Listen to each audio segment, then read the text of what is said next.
Nos acompaña ya Juan Escribano Gutiérrez, profesor titular de Derecho del Trabajo de la Seguridad Social en la Universidad de Almería.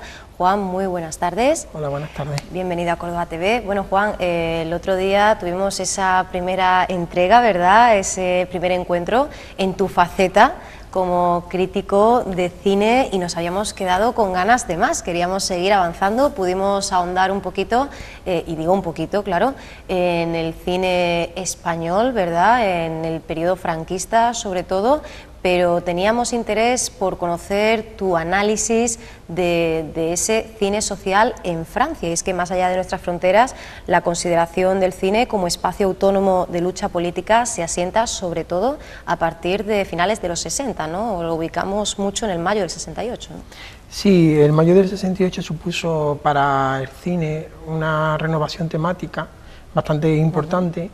Y se puede decir que a partir de mayo del 68, desde el punto de vista temático, el cine toma dos direcciones en lo que a nosotros nos interesa, que es la perspectiva social, ¿no? Por una parte, aquella que está más imbuida del mensaje 68ista, es decir, del mayo del 68 en el sentido de sus mensajes que entroncan con la filosofía posmoderna a partir del existencialismo sartriano, que ese tipo de autores pues un poco quizás estén representados por Godard, que abandona la época militante anterior y un poco va hacia esa deriva posmoderna, ¿no?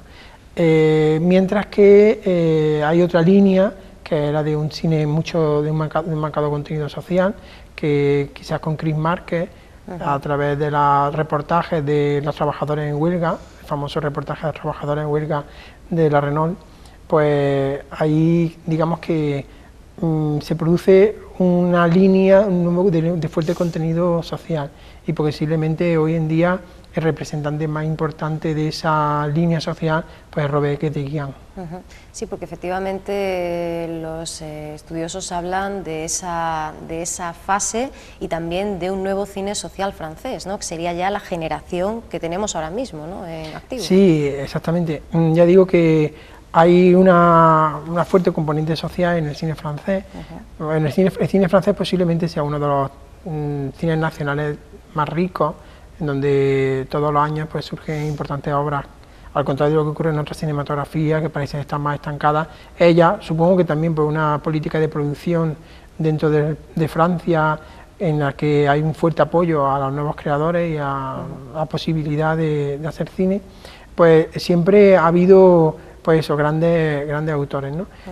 Actualmente incluso autores relativamente jóvenes están en una línea también de esa concepción del cine también como arte que está, digamos que, implicado en la realidad social de su tiempo, ¿no?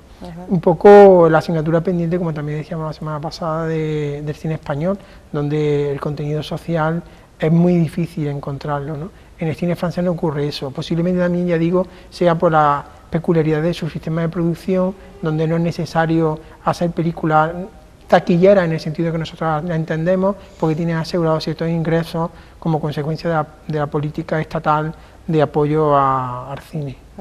Y esto también va muy ligado a otra característica que desde fuera podemos observar del cine francés, histórica ya, y es ese respeto al autor, ¿no?, ese espacio que tiene el autor.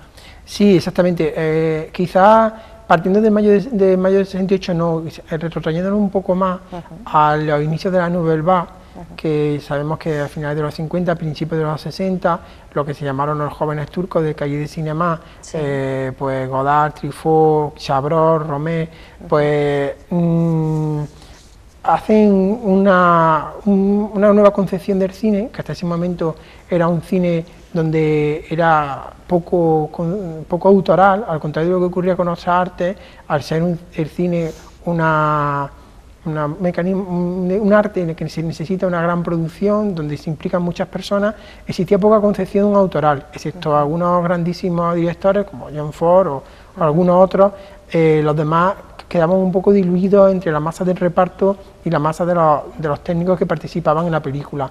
A partir de ese momento, a partir del final de los 50 y principios de los 60, los jóvenes turcos franceses, es decir, todo lo de la Nouvelle Vague, inspirado en las teorías cinematográficas, por ejemplo, d'Ostruz, que hablaba de la cámara estilo, es decir, la cámara como pluma, haciendo un paralelismo con la literatura, pues reivindican la concepción del director como autor, y a partir de ahí, digamos que el cine adquiere unas dimensiones completamente distintas y se empieza a hablar ya abiertamente del autor, del director, como el papel más importante de los que intervienen en la película, es decir, las películas son fruto de una concepción autoral de ese director, ¿no?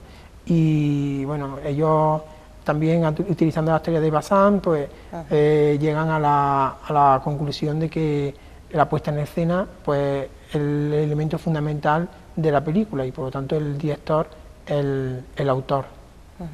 Hablamos de un cambio de paradigma del cine por el cine, podríamos decir, a esa implicación, esa indagación en las luchas obreras, y sin embargo aquí conviven, por un lado, esa necesidad de objetivar, y convive esto, decíamos, con una dimensión, un espíritu de vanguardia, ¿no? Ahí tenemos propuestas como la Chinoise, por ejemplo, ¿no? Sí, el cine, con ello, llevando hasta sus últimas consecuencias la concepción autoral del cine, pues se llega un poco al cine como metalenguaje, es decir, el cine se convierte en la película, al mismo tiempo que transmite un determinado mensaje, es también objeto de la propia representación fílmica, de manera que deja de ser el paradigma clásico hollywoodiense, el paradigma fundamental de la creación, y empieza a no ser necesario ocultar que lo que estamos viendo es una película.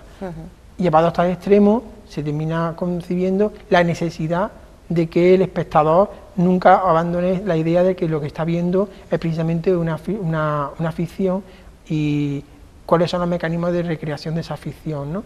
Así, por ejemplo, la Chinoise que tú planteas, pues es muy habitual a lo largo de su metraje, pues que los actores directamente hablen a cámara, lo cual en el cine clásico estaba totalmente prohibido. La ruptura de los raccords, es decir, ya no es necesario que el espectador tenga una sucesión temporal clara entre una toma y otra, sino que es posible romper el equilibrio y la continuidad entre esas tomas. Es decir, el cine ya no tiene por qué ocultar cuáles son los mecanismos de creación del propio cine, lo cual complejiza también mucho la propia representación.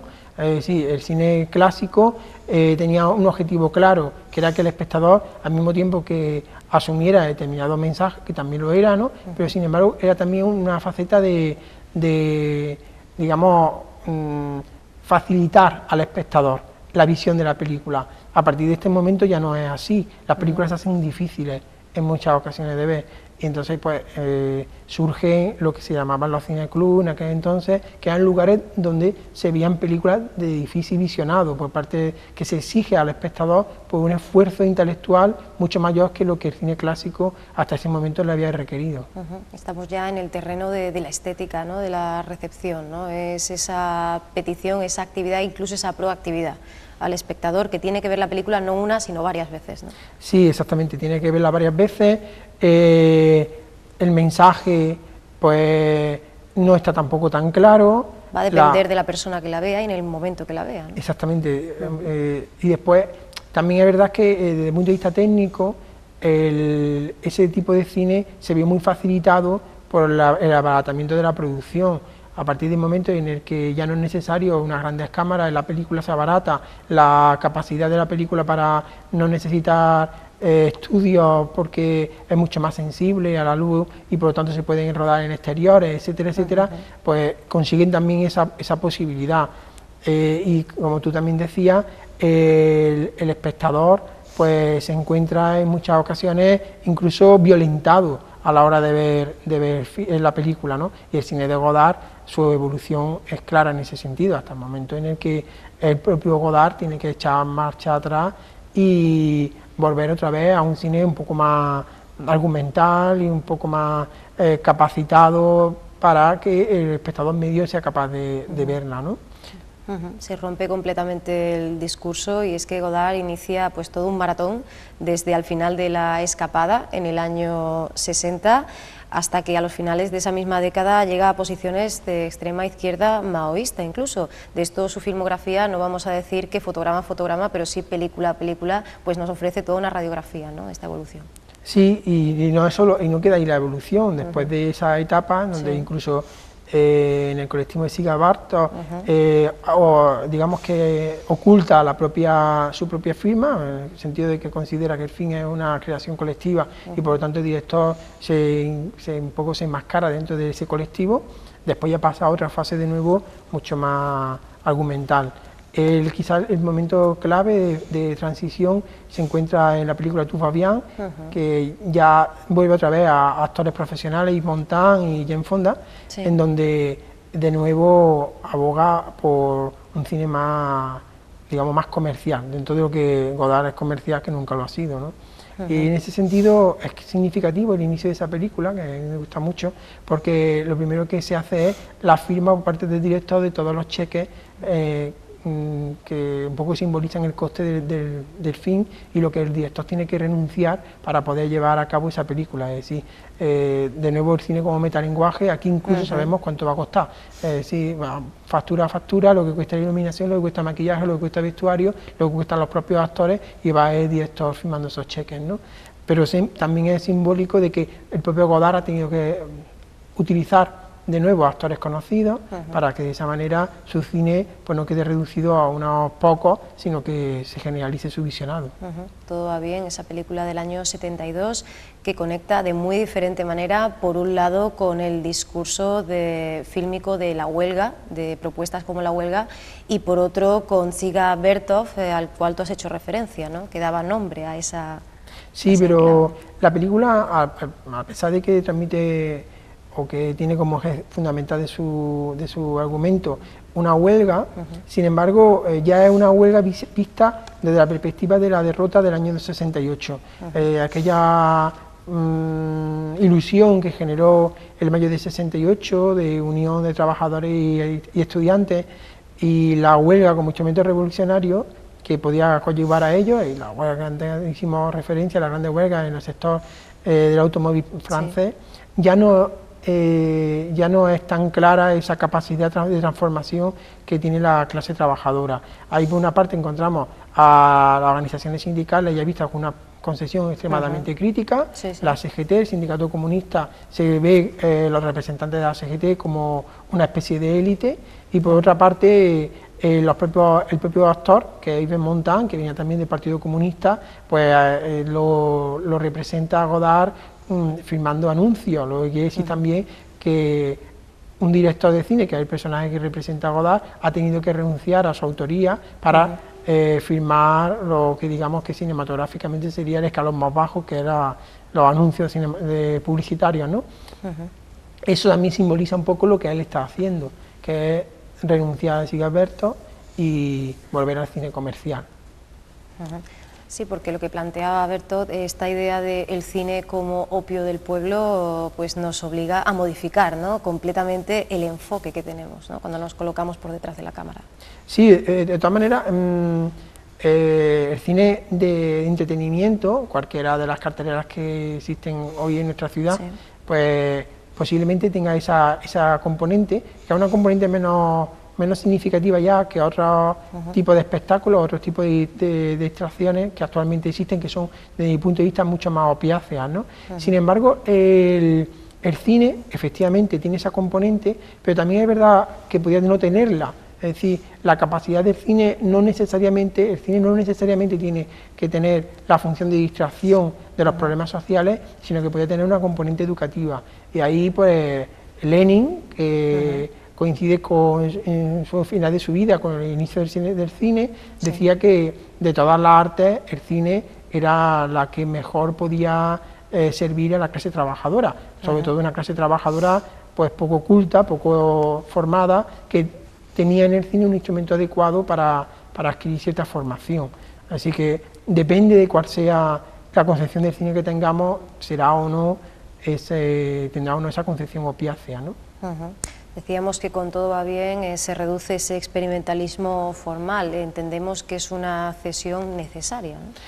Sí, se reduce el experimentalismo, pero sin embargo no del todo así, porque Godard ya en sus últimas películas, incluso ya con más de 80 años, sigue teniendo unas fuertes ambiciones en lo que se refiere a las innovaciones formales, ¿no? Es decir, que no necesariamente va a ser así, pero sí que llevado hasta su extremo tenía esa contradicción, pero pasa con todas las artes. Llevada hasta el extremo, la experimentación formal, pues termina un poco perjudicando lo que también es la función de todas las artes, que es una función comunicativa. En esta película, por extensión en todo el periodo, que vuelve, decíamos que se complejiza, se vuelve más compleja esa confrontación entre la clase obrera y la burguesía y también entre el trabajador y el patrón, con respecto a lo que hablábamos a principios de siglo, ¿no? Sí, claro. Si comparamos el cine social actual, que en realidad el cine social que parte de finales de la década de los 60, con las primeras crisis del estado de bienestar, con una clase trabajadora que se ha convertido en consumidora, que se ha integrado en la estructura ideológica del Estado, que lo ha asumido la ideología dominante de las clases dominantes, todo eso evidentemente va a cambiar la manera también que se va a reflejar en el cine. Es decir, ya no es posible volver a las películas de Eisenstein con una clase trabajadora fuertemente concienciada, con unos problemas sociales muy definidos y una gran unidad de clase, frente a la situación actual, que puede ser la misma que la situación de finales de los 60, que hay una clase trabajadora dividida, fuertemente desideologizada, con escasa conciencia de clase, y todo eso se ve también en las películas, cómo las instituciones que nacieron para la defensa de la clase trabajadora dejan de tener esas funciones, como son las organizaciones sindicales, cómo existe una división entre trabajadores jóvenes, trabajadores mayores, entre aquellos que tienen un trabajo estable y aquellos que no lo tienen. Es decir, la clase se segmenta, la clase se desideologiza y por otra parte pues no adquiere unos nuevos mecanismos que le permitan salir de su situación de explotación que es lo que caracteriza el capitalismo, ¿no? Y en Todo va bien, a esa lucha de clases se añade el conflicto entre el hombre y la mujer, ¿no? La historia, digamos, romántica parece más bien un pretexto, ¿no?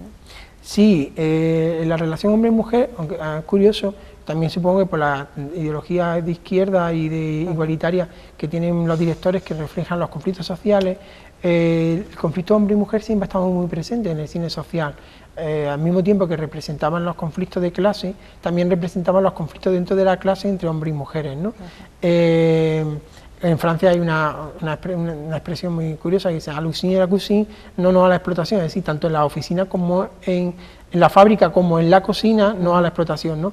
Y eso también lo refleja el cine. Hay una película norteamericana que de Biberman, que se llama La sal de la tierra, que es una película de finales de los 50, es una película que sufre la caza de brujas porque su director es comunista, así como su guionista y algunos de esos actores.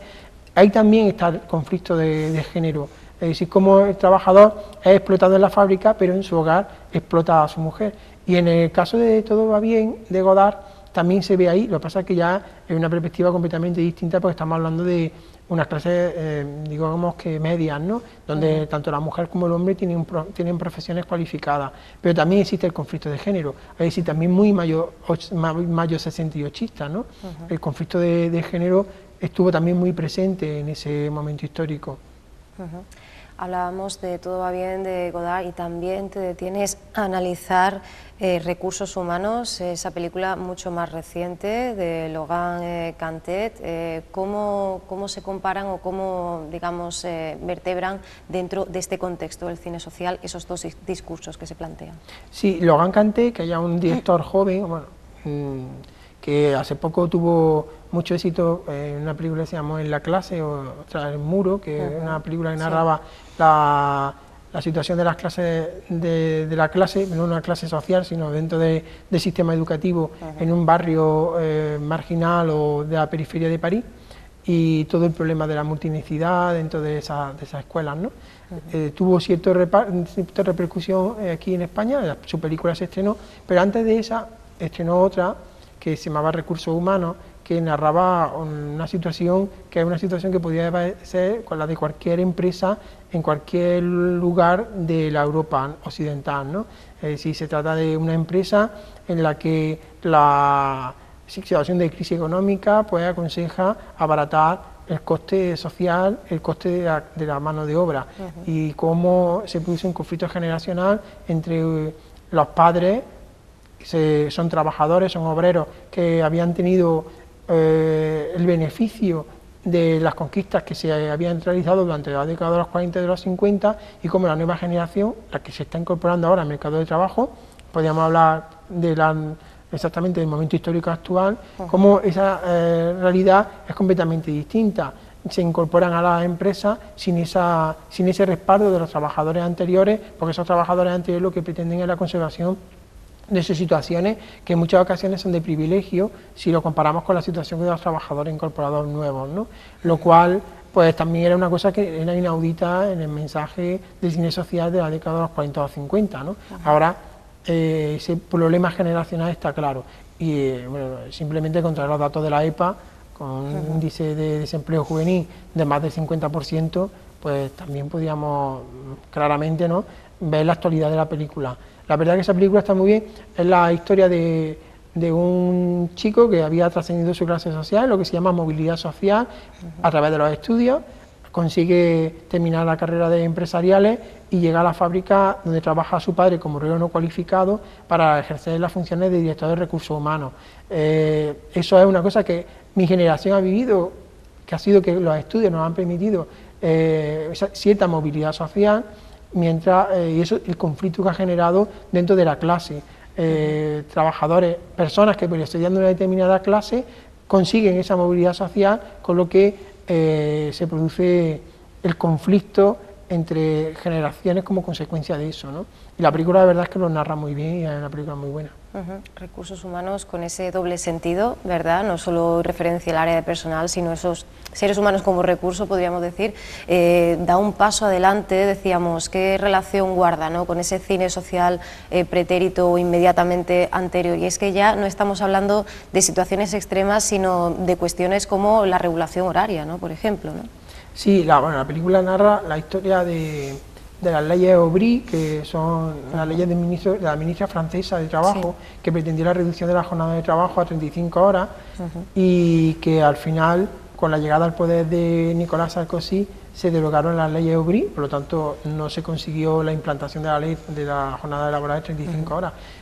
Que la historia quizá va de manera muy rápida y hoy en día nos parece un poco incluso increíble que hace escasos 10-15 años en Francia, en un país vecino, se estuviera planteando la posibilidad de la reducción de la jornada de trabajo a 35 horas, cuando aquí hemos vivido el año pasado pues el aumento de la jornada de trabajo a los funcionarios públicos. Es decir, justo es una tendencia contraria. Vemos cómo, a pesar de que tenemos más de 6 millones de parados, no se consigue que cale el mensaje de la necesidad de reparto de trabajo con la reducción de los beneficios empresariales como única manera para que todos aquellos que están en desempleo puedan adquirir un empleo, ¿no?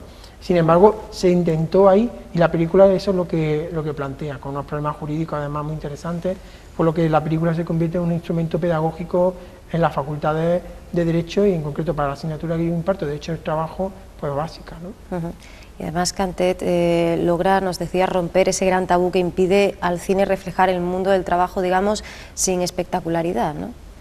Sí, esa sería otra de las quizás componentes más interesantes del derecho social.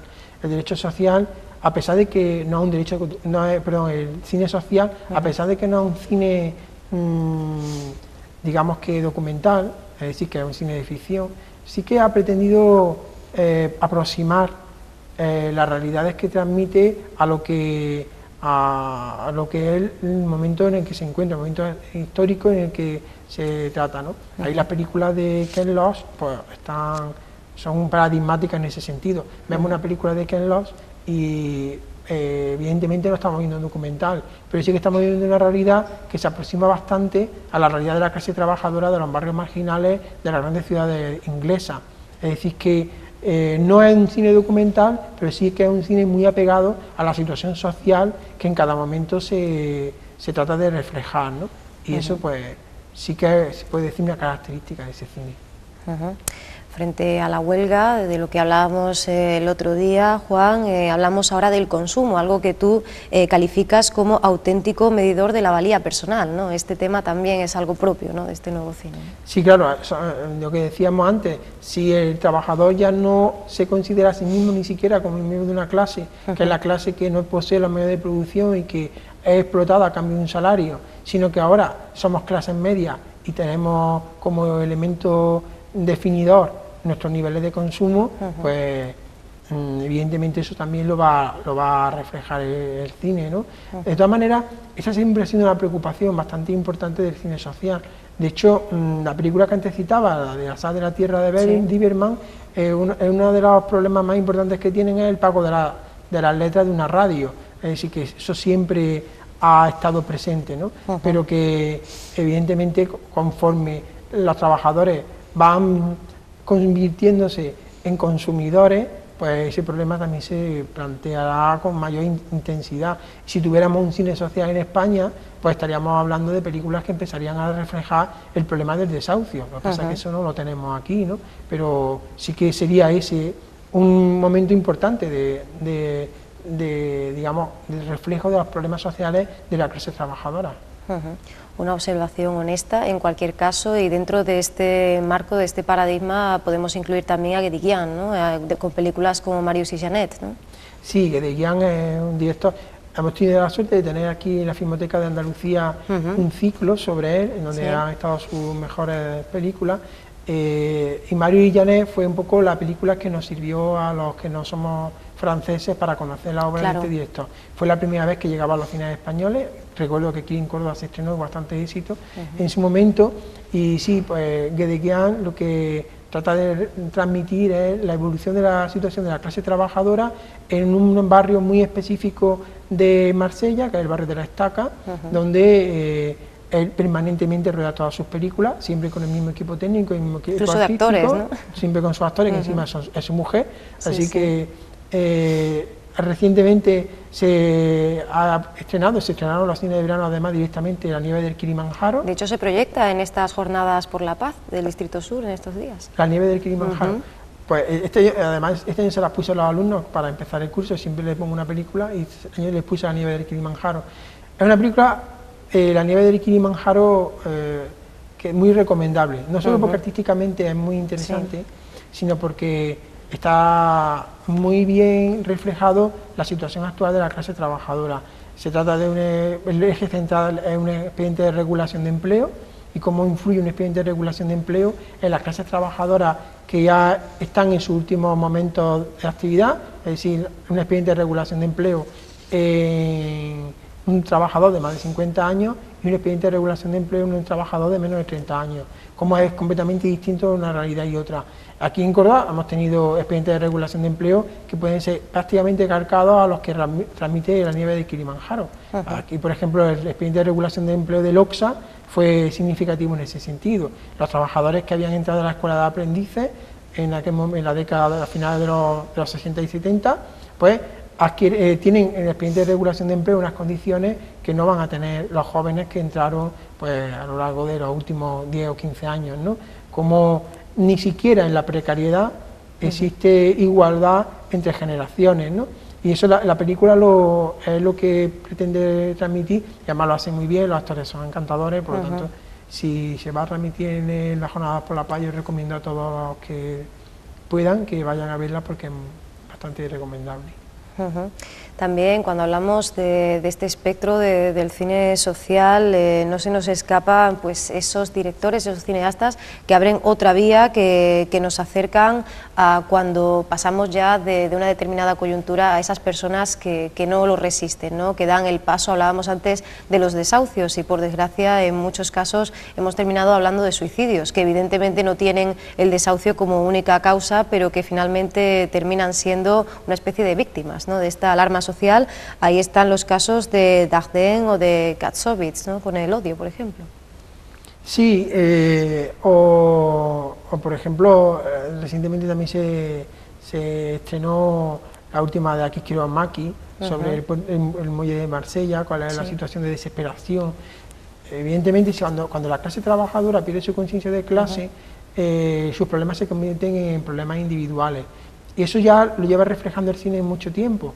Es decir, que es una inquietud que los artistas que han pretendido reflejar este tipo de realidad lo han venido haciendo. Recuerdo una película que se llama La clase obrera no va al paraíso, que ya lo hacía y era una película de los 70.